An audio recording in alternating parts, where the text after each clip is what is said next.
Hello and welcome to this presentation on the world's most popular Agile framework, which is called SCRUM. Yeah.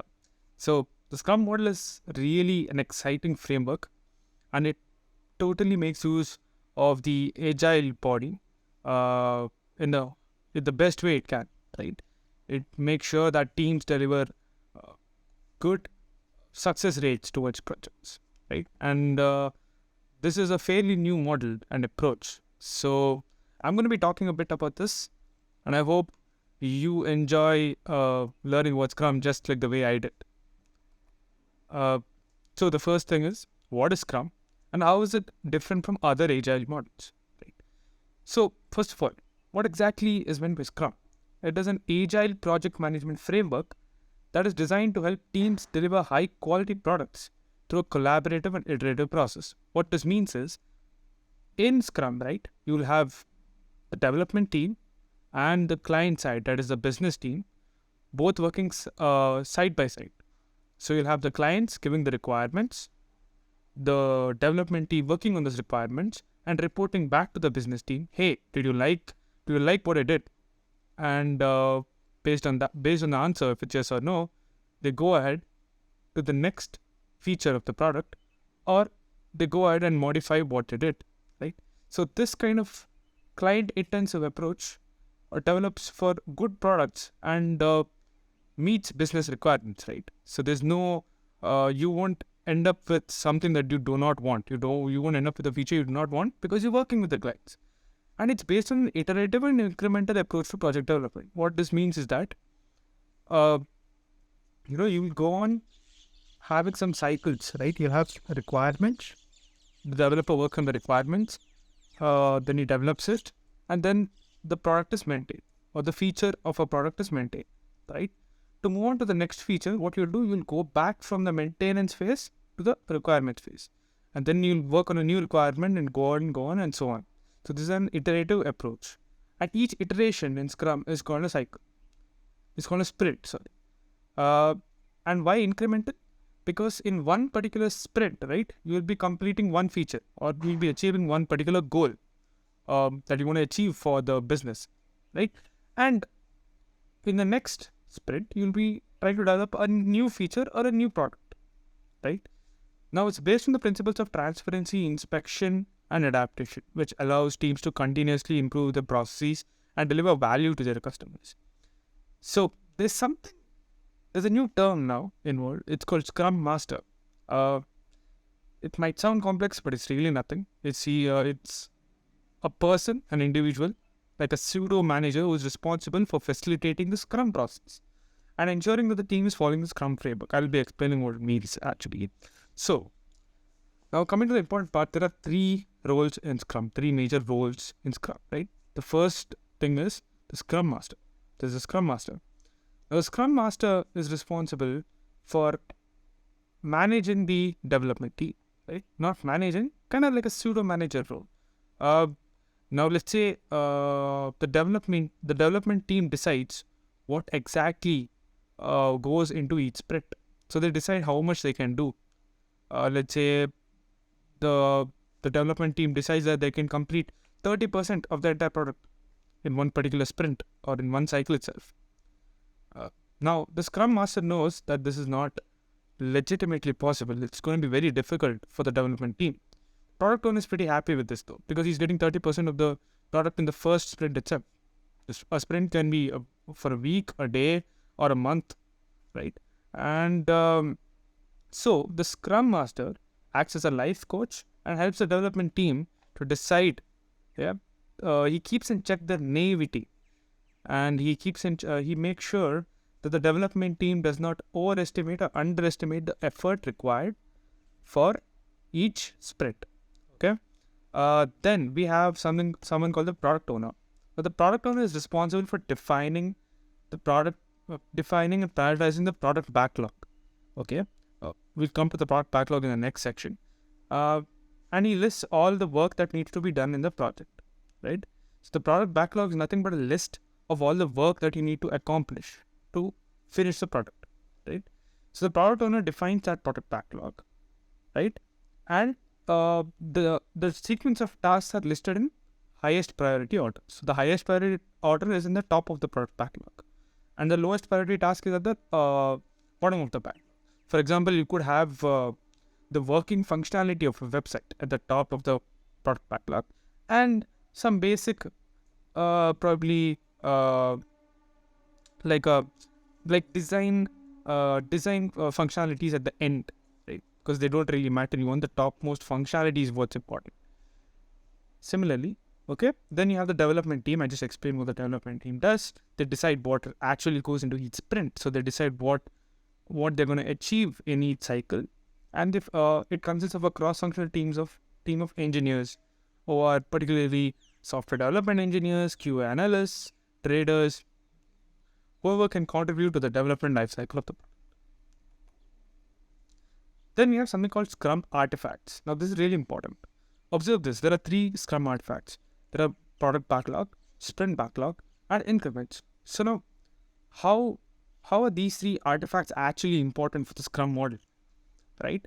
So the product backlog, as I explained earlier, is a prioritized list of all the work that needs to be done to complete the project, right? All the work that needs to be done to complete the project. It is created and managed by the product owner, who works closely with stakeholders to understand their needs and to ensure that the backlog reflects those needs.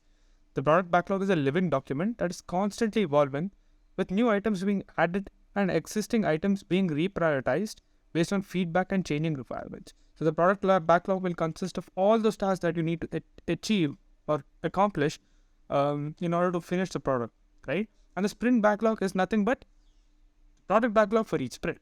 Simple. So the task that you want to achieve for a sprint or for a particular cycle is in the sprint backlog, while the total number of tasks listed based on priority are in the product backlog. And why increments? Because increment is the sum of all the completed items from the product backlog that have been developed and integrated in the current sprint. So that's what happens in increments, right? It is a sum of all the completed items from the product backlog. So for all the basically in every sprint you achieve some amount of functionality, right? This gets added into the increments, right? Next sprint you achieve some other functionality, right? The next functionality gets incremented onto this. So that's why it's called increments. You add features 1 by 1 after each sprint, right? Or 2 by 1 or 3 by 1 after each sprint, and all of this is increment. Then there's something called sprint execution. So how do you think sprint actually works, right? I told you a sprint is a cycle that can exist for a day, a month, or 2 months, or any number of any fixed, preferably short time, right? So how would you execute a sprint? What goes into making a sprint? What's the crux of a sprint? So the first thing is sprint planning. So the development team, the product owner, and Scrum Master. That's right, those 3 roles that I mentioned earlier. They sit together, they discuss what goes into sprint planning, what goes into this particular life cycle, what goes in this particular cycle, what are the items that you want to add onto the cycle, what can be achieved, right? The final decision is with the development team, because as I said, they decide what goes into each sprint, right? Then after this planning phase is conducted, you have a daily scrum, right? In the daily scrum, what happens is each day during the sprint, the development team holds a daily scrum meeting, which is a brief time-boxed meeting where team members update each other on their progress and plan for the work of the day, right? That's what happens. So you'll have a daily scrum meeting. Hey, I did this, I did that today. And then finally, at the end of each sprint, you'll have a scrum review, dictating what exactly, how did this particular sprint go, what could I do better, and you have some retrospect, right? That is called Scrum review. Now, what are the benefits of Scrum? Improved flexibility and adaptability, increased transparency and collaboration, enhanced customer satisfaction, high productivity and efficiency, improved risk management, increased job satisfaction and retention, right? These are the benefits. Pretty general benefits if you look at it. But one thing to highlight is the enhanced customer satisfaction, because you involve business clients as well as the development team in one Scrum model, right? So obviously, the requirements will be well matched. There's flexibility and adaptability. It's transparent because you get to see what's happening at each sprint, right? So you get to see what features are going to be added. It's not like you get the final product at the very end. And high productivity and efficiency, yes, because uh, you're dividing the product into multiple features, right? Each achieved at the end of a sprint cycle. So obviously, the productivity is going to be high. The development team gets to decide what goes out of the sprint. Their motivation is going to be high. So that's why job satisfaction and retention, risk management is also taken care of. But there are a few challenges to Scrum. What could be the challenges to Scrum? Yeah, this is as I told before at the very beginning, right? I told you this is a fairly relatively new model, right?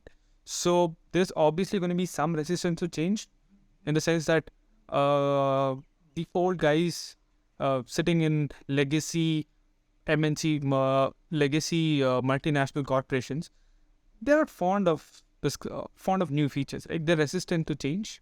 People are not receptive to change. People want to remain in their own relaxed state using the same old models that they've used before. So there is some resistance to change.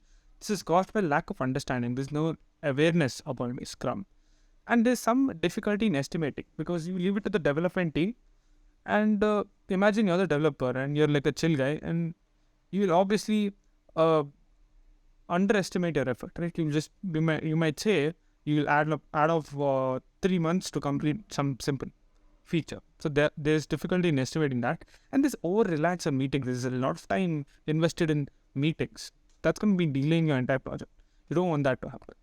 And then finally, in conclusion, we have Scrum is a powerful methodology that provides organizations and teams the framework for managing complex projects by emphasizing flexibility, transparency, and collaboration. Right? Scrum enables teams to respond quickly to changing requirements, delivering high-quality products, and increase customer satisfaction. While there are some challenges with implementing Scrum, the benefits it provides far outweigh the difficulties. With proper planning, training, and support, Scrum can help organizations and teams to work more efficiently, effectively, and successfully. Thank you. I hope you enjoyed this video. Give a like, share, and subscribe. Happy learning.